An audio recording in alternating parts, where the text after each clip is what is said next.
Hello everyone, welcome back to my channel AWS DevOps Niche.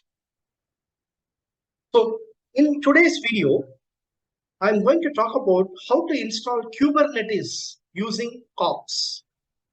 I hope you would have watched my last video in which I explained about Terraform.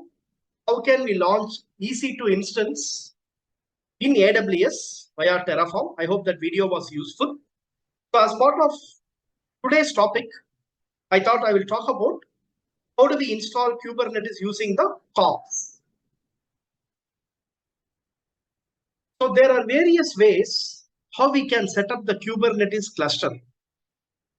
So if you want to set up a learning environment, we can set it up using Minikube or we can set it up using Kind.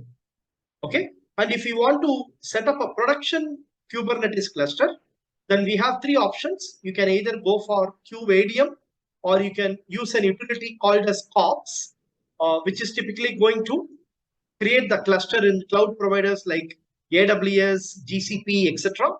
And we can also use Kubespray, another utility to create the cluster.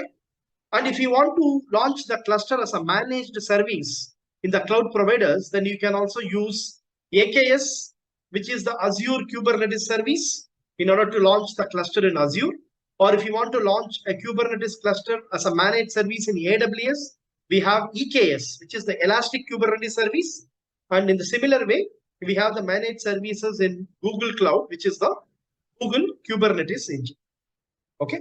So the topic that we are going to focus today is this one, production setup. Number two, how to deploy Kubernetes cluster in AWS cloud using Kops. That is what we are going to talk about. So let's move ahead here. So what is Kops? Kops, also called as Kubernetes operations, it is an automated provisioning system. So Kops will not only help you create, destroy, upgrade, and maintain the highly available Kubernetes cluster, but it will also provision the necessary cloud infrastructure. So that is a very important advantage with Kops. It has got integration capability across multiple cloud providers. So if you want to provision your cluster resources in the cloud, you can actually do it easily via Kops. So you can see for Kops, AWS is supported, even GCE is supported, and there are few other vendors, third-party providers like DigitalOcean, Hetner, and OpenStack, etc., which are having some limited support for Kops. But AWS and Google, they have a full-fledged support. So using Kops, you can launch your resources either in the AWS cloud or in the Google cloud. Okay. So team, now let's get into the lab demo and we will see the step-by-step how to launch the Kubernetes cluster in AWS using Kops. So let me go to my documentation here. So there is a documentation in the Kubernetes website.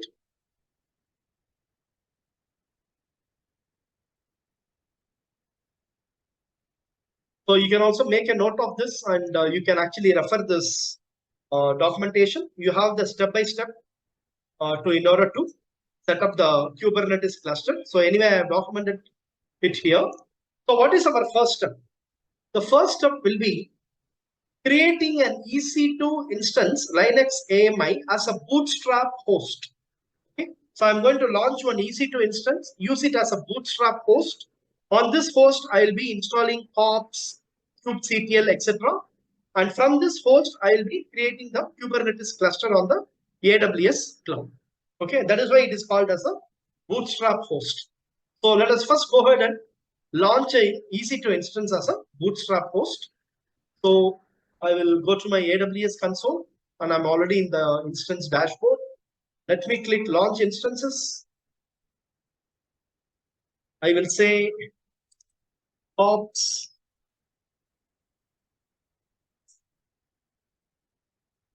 Bootstrap.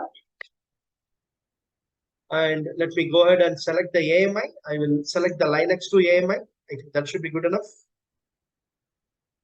And instance type, I'm going to keep it as t2.micro.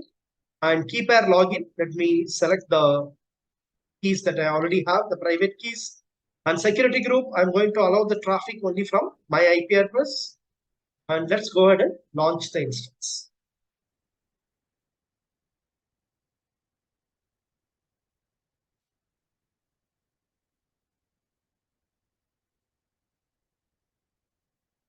Okay, it is still in the pending state.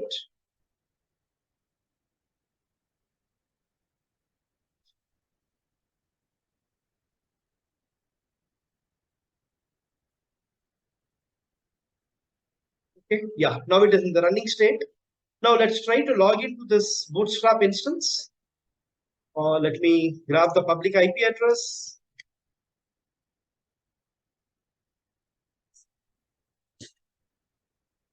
Log in via putty. Upload my keys.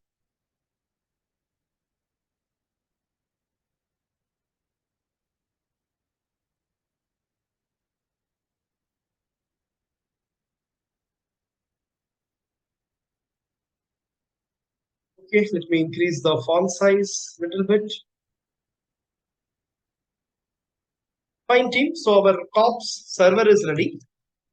The Bootstrap instance is ready. So the next step, what I'm going to do is install kubectl binary with curl on Linux, right? So I'm going to use this command to install kubectl. So kubectl is basically available on the Kubernetes release repository. So this command is going to install the latest version of kubectl. So let me copy this.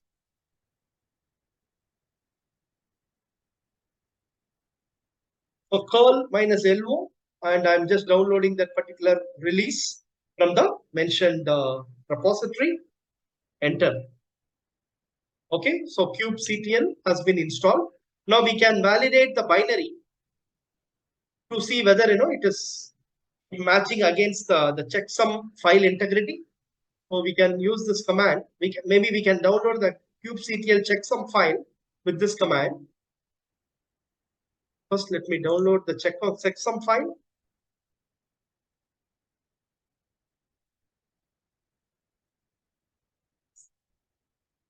Okay, this file has been downloaded. Now we can validate the kubectl binary against the checksum file. So let me copy this command, echo $cat kubectl dot that hash algorithm file. We can see here, team, we are getting the OK status, right?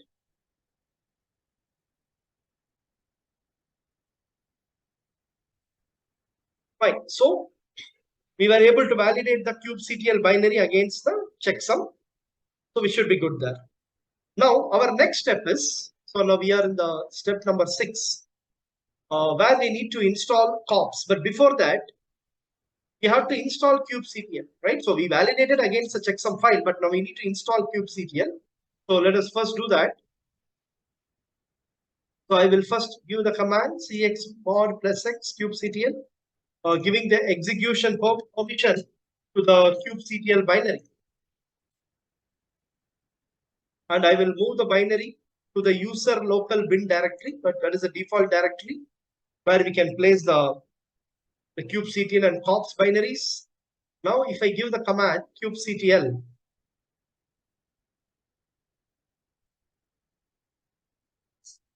you can see it is giving all the parameters that is available with kubectl. So which means that kubectl has been properly installed, right?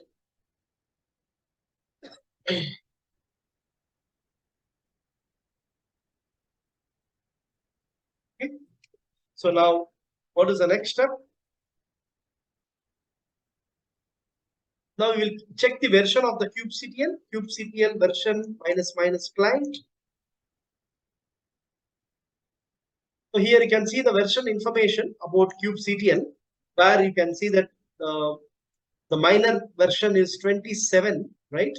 And the major version is 1. So basically, it is like 1.27, right? So that is the version of kubectl that we have deployed here. Okay.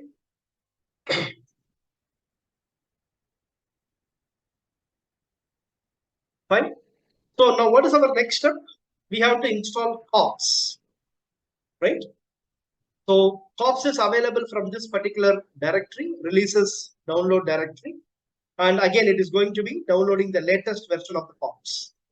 So Tim, also just to let you know, if you want to install the previous version of either Kops or kubectl, that option is also available. If you go through this documentation, so here they have mentioned how to download the previous version of Kops. So for example, in the link here, if you want to install Kops version 1.2.0, then this is the format you will use. After the download, you will say version 1.2.0. But here, for the latest version, we are directly doing some formatting within the command, and we are extracting the latest version. But you do have the option to download the lower version of the Kops as well, which is available in this documentation that you can go through. Okay. Fine. So now let's go ahead and install the latest version of Kops by grabbing this command. This is a command for downloading Kops on the Linux AMD 64 machine.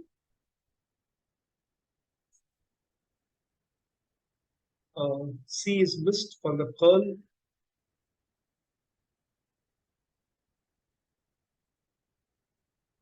Okay, Kops is installed. Now the same procedure. Let us give execute permission for the Kops binary, and let us also move it to the default user local bin directory.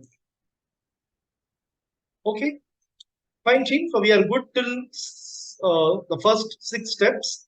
Now we will move ahead with the 7th step. As part of the 7th step, we have to create an IAM user with the below permissions. So what are all the permissions? EC2 full access, Amazon Route 53 full access, Amazon S3 full access, IAM full access, VPC full access, SQS full access, and EventBridge full access. Okay. So for the upgraded version of the Kops, there is some additional permissions that is required for the cluster to be created. So we have to make sure we have an IAM user mapped to all these permissions. So that is our next step. Let us go ahead and create an IAM user, the AWS, and then add all these permissions. So let me go to the IAM dashboard here, and I will say add users. I will create a name as Kops. And let me click next here, and I'll say give user access to the management console. But predominantly, I wanted him to have access to the command line. I will give a custom password for this user.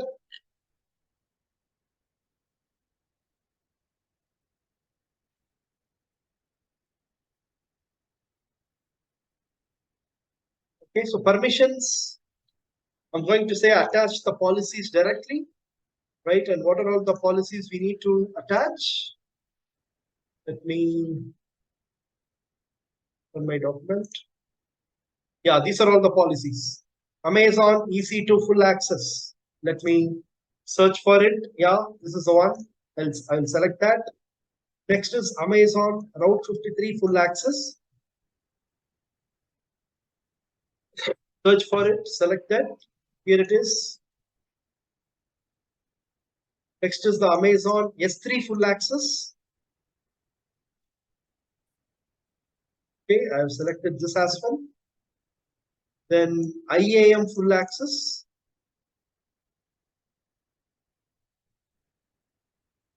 Okay, select this as well.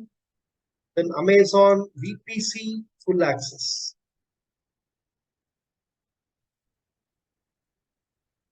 Okay, and Amazon SQS full access.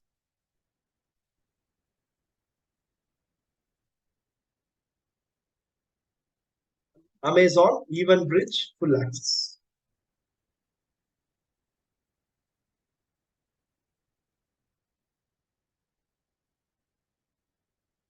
So these are all the various permissions that we need to map for this user.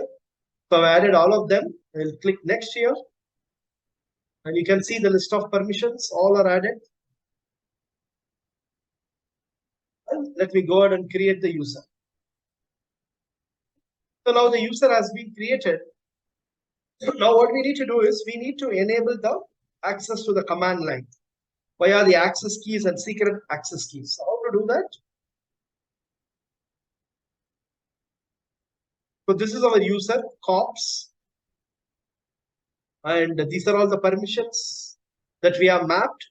So if I go to the security credentials, I have an option to create an access key, and I click command line interface. Because this user is going to interact with other services like Route 53, auto scaling, etc. via the command line interface, right? So it's important for him to give him the CLI access. And once I acknowledge this confirmation, I can give some description tag value as Kops. Then I will say create access key. Now you can see, team, we have the credentials available to authenticate for this user when we are interacting via the command line to create the cluster. Now we have the access keys and secret access keys for this user. Fine. So now what we have done, we have created an IAM user with the name Kops, and we have assigned all these permissions to that user. Okay, now we have also created an access key and secret access key. Now we need to configure those access keys and secret access keys so that the authentication process is done. So how to do that? I just use the command AWS configure. I just say AWS configure. So it is going to ask me the access key ID, which I just downloaded, right? So this is my access key ID.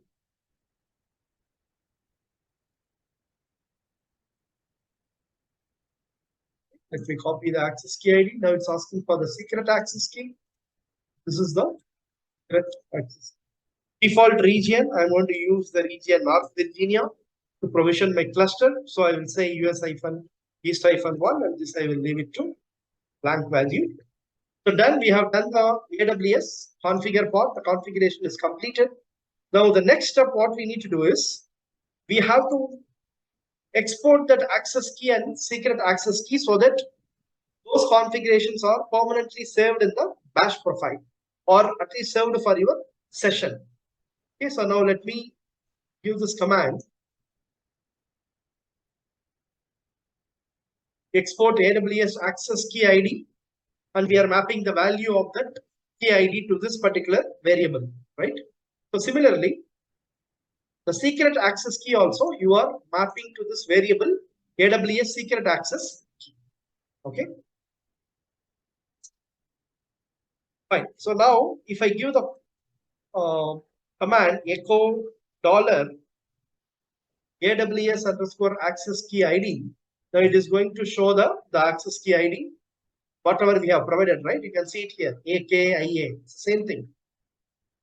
So similarly, if I say echo $AWS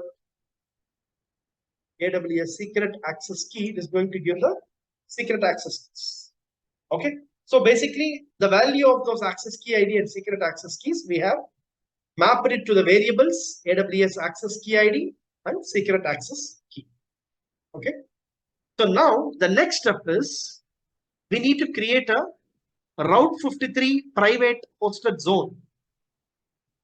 The Route 53 is basically a domain name service from AWS, which performs the DNS resolution function. Okay. And if at all you already have a domain registered in some other domain registrars like GoDaddy, Hostinger, etc., you can use the same domain name and you can create a hosted zone for that domain. Okay. So this Route 53 is mainly needed for the DNS resolution for your clusters. So what I will do is I will go to Route 53 dashboard, and I'm going to create a hosted zone here. Because I have one domain already created in GoDaddy. It's called AWS DevOps.info. So I'm going to map that particular domain name here as a hosted zone. So in the domain name, I'll give AWS DevOps.info. This is the domain that I've registered in GoDaddy. Okay. And I'm going to create this as a private hosted zone. And what is a VPC? for the North Virginia region, where we are going to launch the cluster, I need to select the appropriate VPC for that. So here, let me select North Virginia, US East 1, and see this is a VPC that is available for this particular region. So let us select that, and I will say create hosted zone.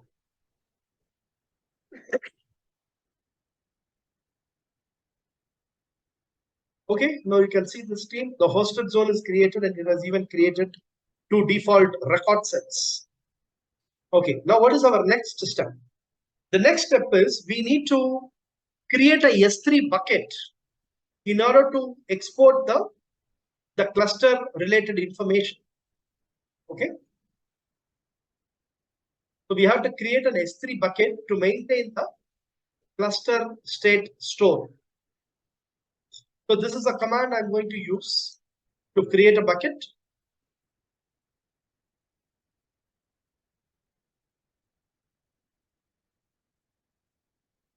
AWS S3 create bucket, or I'll be giving a name for the bucket.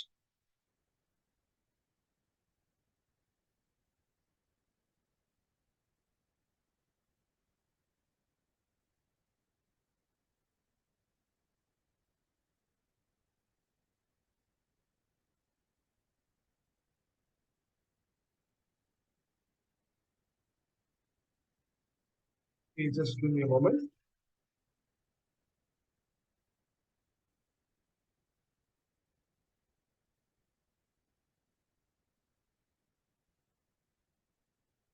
Okay, AWS S3 create bucket. I'm going to give a name here. ABS config, thing like 21.6.23, and the region is East-1. We'll try to create a bucket with this tags.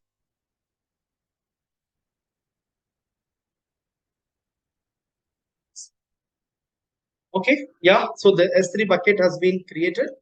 Now we need to export the path of that S3 bucket to the configuration variable, which is Kops state store. Okay, so let me add this step. Export Kops underscore state underscore store S3://. What is our bucket name? This is our bucket name. And if I want to echo the value of the variable Kops state store at any time, it should give me the bucket name. And how to make this setting permanent? We have to edit this in the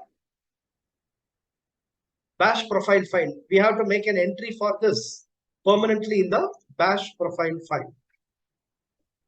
So let me open the bash profile file for the root, ba.bash_profile. So here, I'll just add this line: export Kops state store is equal to this particular variable you are mapping to the path where the S3 bucket is created. Okay. So whenever you are launching a new session, this information will be still intact. Okay.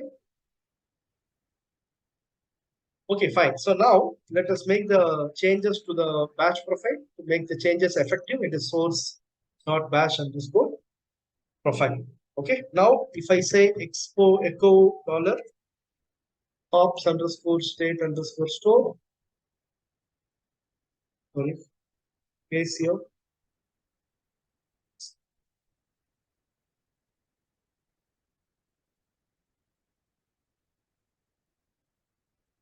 Okay, you can see it is retrieving the path of the S3 bucket. So yeah, we are good with this step. Fine. Now, what is our next step, team? The next step is to create SSH keys. So this is for our Kops Bootstrap server to authenticate with the Kubernetes cluster. Okay. Authentication happens via SSH keys. So I'll just give the command SSH-keygen. It is going to create a private and public key path. We can just leave it there. Now, next is creating the cluster definitions. So you have to create the cluster definition, like telling what is a cloud provider, what is the availability zone where you want to launch the cluster, what is the name of the cluster, what is the DNS zone, your domain name, and is the domain private or public. All those information you will be providing as part of the create cluster definitions. So I'm going to use this command and copy till name. You can give it a name for the cluster.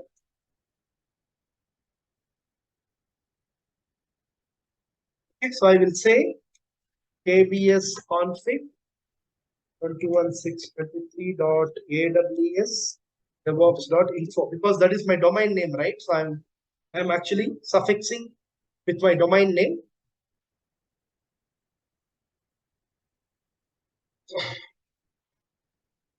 Name is equal to cluster name. That is done. Then I'll take this DNS part. So minus DNS hyphen zone equal to AWS DevOps.info. I think I created as info. Minus DNS will be private.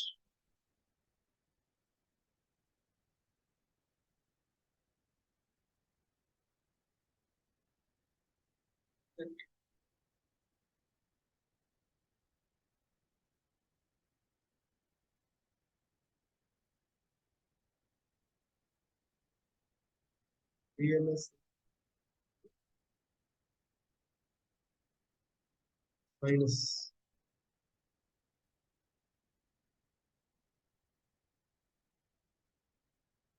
Oh, here one minus is missing, I guess. Okay, got it. Okay, you can see a team. It is kind of trying to create the cluster. So it has just done the created cluster definitions, not the actual cluster, right? So that is something we need to do it with the Kops update cluster command, which we will anyway do it. But before that, if you want to make some changes to your instance group of your node or the control plane, you can do that, right? So for example, I want to check the instances, the instance type, what is mapped for my node instance group, right? So I'm going to copy this command and just understand what is that, the node configurations, because one will be the controller node and this is the other node. Basically, you can see that the machine type is mapped as t3.medium, but I do not want t3.medium. I want just t2.micro. That's sufficient for me. So I can actually change it here. So instead of t2.medium, I can say t3.micro. This instance type is sufficient for me. So like this, whatever changes that you want to make for the cluster configuration, you can make the changes here. And then finally, you can create your cluster with this command update. So now I want to update the cluster. So let me give this command. Kops update cluster minus name, the cluster name, minus yes, minus admin. So let me get the screen and I will just copy that command. Now we are going to actually create the cluster.